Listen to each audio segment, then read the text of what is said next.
Good morning. It's 8:56. We want to take you straight to breaking news out of Lake St. Louis, where a school bus and minivan have hit head-on. Sky 5 is on the scene right now. This is on the South Outer Road near Prospect. Police say the driver of the van was airlifted to the hospital with serious injuries. Good news, nobody on the school bus was hurt. The bus is from the Wentzville School District. The driver and 2 students were on board that bus at the time of the crash. People were arguing and then pulled out guns and started shooting at each other. They say some of the suspects fled in a white Jeep, which they later found in Marion. Rory McIlroy. Say it. Rory McIlroy. Thank you. In St. Louis, the fastest growing morning show. Good morning. It's 8:26. If you're looking for a tasty time this weekend, you might want to head on over to Chesterfield. It's the Taste of St. Louis, and you can sample foods there all weekend. There's also a chef battle royale to see who's the best chef in the area. The Taste of St. Louis takes place at the Chesterfield Amphitheater tonight through Sunday. And the 24th Annual Mosaic Fine Art Festival also kicks off today. About 90 artists from across the country will be selling their paintings, sculptures, jewelry, and woodworking.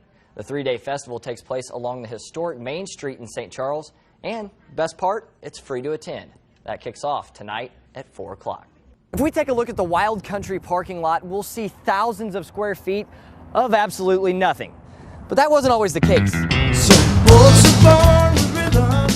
For the last 22 and a half years, we've seen people two-stepping right up to the door. Doors that are now locked for good. North St. Louis has a trash problem. Instead of putting their trash in trash cans or dumpsters, people are just dumping it on the side of the road. I did, Casey, and it's really an unbelievable sight here in Jefferson City. We're just on the corner of Stadium Boulevard, just off of downtown, right across from the high school here. You can see some of the fencing here. That's from the stadium right across the street, and we're actually on the front porch of Amanda Morris's home. You can see the sign here that says unsafe because she has a missing roof. She gave us permission to show you guys inside her home, and you don't need a sign to see this. I mean, this is her roof, this is her living room, her couch. Martin's storage facility does have security cameras, but the problem was his unit wasn't in their view. But on Monday, a 14-year-old almost lost her life here. That's because she got sucked through one of these drainage pipes. We don't know if anybody is still inside the house. The tactical team is down there. I'm gonna go ahead and have photojournalist Andy Sidwell zoom in down here so you can see a little bit better exactly what's going on. The Illinois State Police has their TAC unit in front of the house. Just minutes ago, I could hear them over the megaphone telling somebody to put their hands up. And just so you can see a little bit better, we'll go ahead and take Chopper now. We're over the scene. We did see 3 people come out of the house. You're gonna judge. We've got a couple other judges. We got some counters here. So we're gonna see who can do the most in 45 seconds. So I'm gonna hand this off to you. Yep. Step back here. Okay. Sergeant Green, I guess you're gonna count for me. All right, here we go. Timekeeper, you ready? Tell us when to go. Okay. Get ready. Brandon. You got this. Brandon. Come on. You can do Get this. set. That guy's a lot bigger than him. Yeah. Begin. Oh, look at him go. Whoa. Whoa. Go all the way down, all the way up. You will have to take alternate routes like the sign says over here. They're going to be using a lot of this PVC pipe here and basically covering the wires underground with it to keep it safer and more protected. Right now they're made out of clay and fiber, and those break down a lot quicker. It says for lights like the one on Tucker and Spruce, timers make the most sense.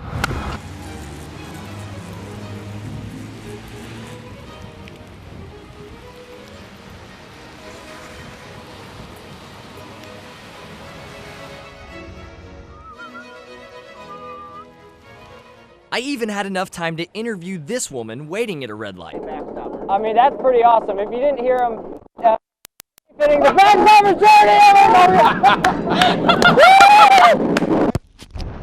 journey. His story started way before he stepped on the field here. Woo.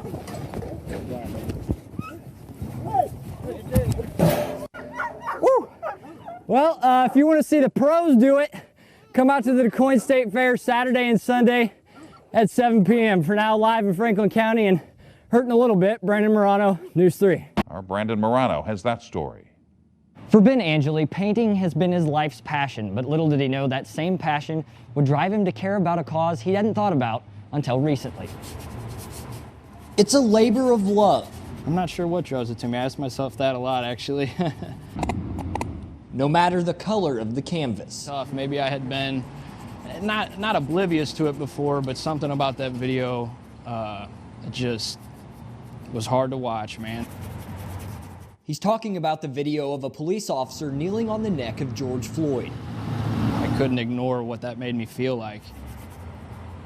So Angeli started painting a picture of what social injustice looks like to him, just off the Del Mar Divide. Cops are people, we're all people, black people are people, white people are people, you know what I mean? You place somebody in a category and you're already making your own reality of who you think they are, who they actually are, and it's always gonna be a mischaracterization, man. After his first painting of George Floyd was vandalized, Ben wiped the slate clean, painting a new portrait in the same spot, this time of Breonna Taylor. I wasn't gonna let the vandalism stop us from trying to bring attention to it. Now he's hoping his paintings will influence others to see people in a better light, no matter the color of the canvas. You know, see people as human. Pretty simple. In St. Louis, Brandon Merano, 5 on your side. Mike and Ann, a really touching moment this afternoon. These streets were filled with people showing their support for the 33-year-old state trooper, many of them saluting, putting their hands over their hearts, or waving flags like this in support of Hopkins and his family. Whether you knew him well, just a great guy, or barely knew him at all, I don't think there's any words to describe this. When the community comes together, when tragic stuff happens. no words to describe this, but plenty of words to describe State Trooper Nick Hopkins. He just was a people person. He loved to do stuff for people. And always wanting to help people. Talked to a guy yesterday just out there, come up to look at the memorial yesterday, and he talked about Nick was just helping put up a fence. In talking about Trooper Hopkins, there's one word that stands out. Kindness. That word, kindness. It's something a whole community showed Monday afternoon. Always willing to help somebody. That's why, in memory, Nick, go out and do a good deed for somebody. Somebody, you know, act of kindness for a stranger. That's where we got to start with kindness towards each other. We got so much hate for each other right now. This kind of kindness isn't something anyone here wanted to show. They needed to. he'll be remembered for as long as I can remember here. You know, this town will not forget what happened here. A whole community showing what so many others saw in Nick, kindness. Think about doing an act of kindness. Nick would want that. His dad would want it. His wife would. In Waterloo, Brandon Merano, 5 on your side. Thousands of fans were downtown for the celebrations. Our Chris Davis and Brandon Merano give us a special look at the parade and the rally. For those who don't live here, the perception can sometimes be dreary. And for the last 52 years, so is the Blues' quest for the Cup. But with a win for the ages, St. Louis threw a party to match. Too many Bud Light. It's St. Louis Classic. Some got an earlier start than others. Can't drink all day, let's just start early. What's the key to success here? A cold beer and Depends. That goes for the age of some of the fans, too. This will be something that we'll have to tell her about and hope she remembers the experience. As the morning went on, the sun came out, and so did the fans. An early estimate, 500,000 to watch the boys in blue hoist the cup high. Vying for a spot to even see got, well, creative.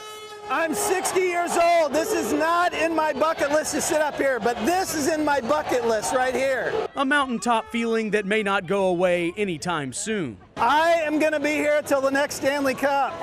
As the players marched down Market, at times it felt more like a meet and greet than a parade. It's the best day ever. And while it was never in doubt who deserved the cheers on this day, there was an unmistakable feeling what took center stage. A testament to how great the city is. For a town often perceived as a city of yesterday. From whatever county you're from whatever high school you're from, this is the best city ever. This parade marched in an unmistakable hope for tomorrow. It brings us all together. I think everybody's here because the city is on fire. It's a moment this city has been waiting for 52 years. And maybe, just maybe, a gateway to something new. The party ends at a spot familiar to St. Louisans, but this is a feeling we've never felt before. This is the happiest day of my life. I've been waiting on this for 21 years. It's a party you have to see to believe. It's amazing how many people that came and how many Blues fans there are in St. Louis. A parade of champions making history for a city We did it! Way to go, Blues! that needs a moment like this. Incredible. Been waiting 52 years. A hometown hero hoisting the cup, cementing this day in St. Louis history. I can't even put it into words. It's just incredible. A comeback story fit for the big screen. Featuring an 80s song everyone is singing again.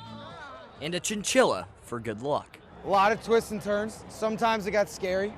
A lot of, deficits, this, that.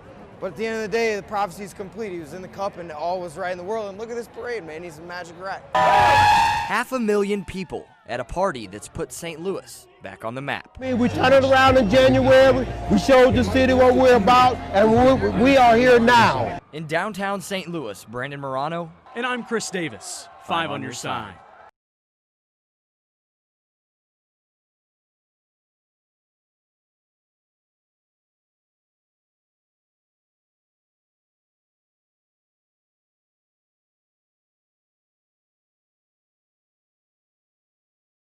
For the past 10 years, one organization in Augusta, Missouri has been helping nearly 1,000 Marines from across the country get a new lease on life. Our Brandon Merano, who recently returned from Afghanistan himself, got exclusive access into the one-week training program and brings us their inspiring stories. Just a couple miles outside Defiance, Missouri. It took me a couple of years of just kind of partying and trying to drink and all my pain away, and it didn't work. Sits a cabin full of Marines defying the odds. So it's time to try something different. For Romero Garcia, if they charge for this, they can make a killing. that something was signing up for the all-expense-paid Focus Marine Foundation program. The physical injuries that's the easiest thing. It's the other injuries. It's those scars that lie beneath the surface. No matter the injury. 2013, my MRAP was hit with an IED. It was a mine roller that took the brunt of the force, so no physical injuries, but just a bit of TBI.